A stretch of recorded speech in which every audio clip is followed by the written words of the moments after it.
Warning: spoilers for Obi-Wan Kenobi Season 1. The epic conclusion to Obi-Wan Kenobi proved that one of Qui-Gon Jinn's key teachings to Obi-Wan was right. From the beginning of Obi-Wan Kenobi, Obi-Wan, Ewan McGregor, was the quintessential reluctant hero. As he made clear to his fellow Jedi on the run, Nari, Beni Safdie, the fight is done, we lost. Hope appeared to have been extinguished from Obi-Wan's heart, and the only thing that remained was his duty to watch over the young Luke Skywalker, while he tortured himself over the traumas of his tragic past. By the time he confronted Darth Vader, Hayden Christensen, in the Obi-Wan Kenobi series finale, much of his old strength had been regained. Naturally, there were echoes of Obi-Wan and Darth Vader's previous duel encounter on Mustafar in Star Wars, Episode 3, Revenge of the Sith.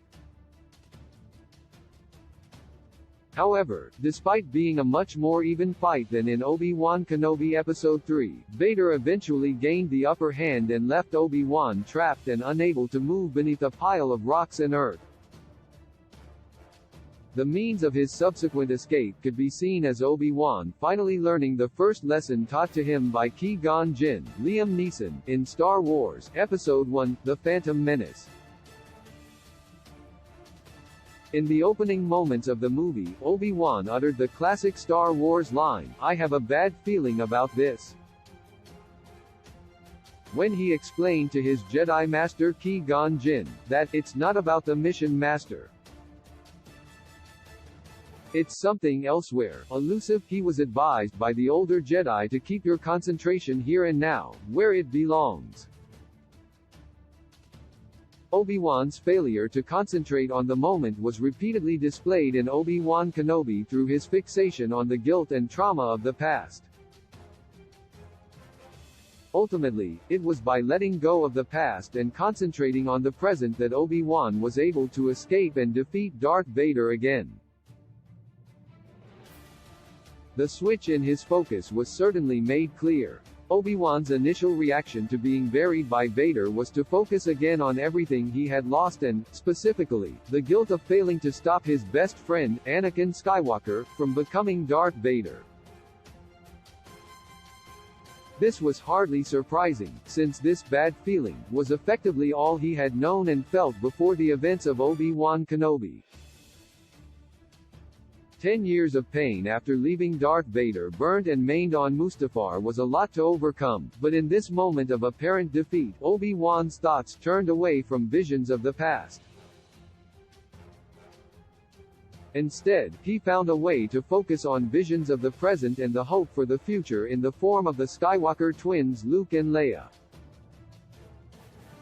This, in turn, gave him the strength to release himself from everything that had been holding him down, both metaphorically and literally.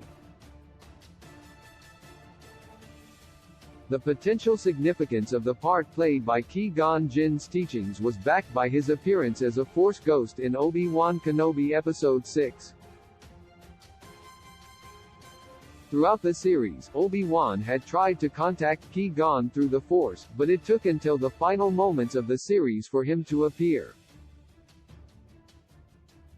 When he did, Qui-Gon told him, "I was always here, Obi-Wan. You just were not ready to see." The implication of this could be that mindfulness of the present and of the living Force, as Qui-Gon put it in Star Wars, Episode 1, The Phantom Menace, allowed Obi-Wan to see his old master. The irony of Obi-Wan's bad feeling in Star Wars, Episode 1, The Phantom Menace was that it turned out to be an effective and accurate foreshadowing of the events of that movie, Star Wars, Episode 2, Attack of the Clones, and Star Wars, Episode 3, Revenge of the Sith. Nevertheless, Jedi Master Qui-Gon Jinn and his sage words had an even larger significance in terms of how Obi-Wan could be understood. More than this, the use of such a subtle call back in Obi-Wan Kenobi showed how Qui-Gon's simple lesson was powerful enough to help Obi-Wan break free of his guilt and trauma.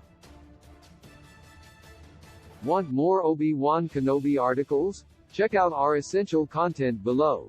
Obi-Wan Kenobi Cast Guide. Every new returning Star Wars character who voices Darth Vader in Obi-Wan Kenobi. Everything we know about Obi-Wan Kenobi Season 2. Obi-Wan Kenobi vs. Darth Vader. Winner explained. Obi-Wan Kenobi's Force Ghost cameo explained. Who were the Jedi in the tombs in Obi-Wan Kenobi Episode 4. Darth Vader pulling the ship pays off a 14-year-old Star Wars dream. What happened to the Grand Inquisitor?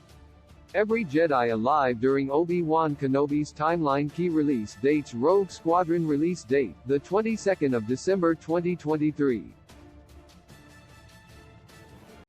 With a gentle touch you tell me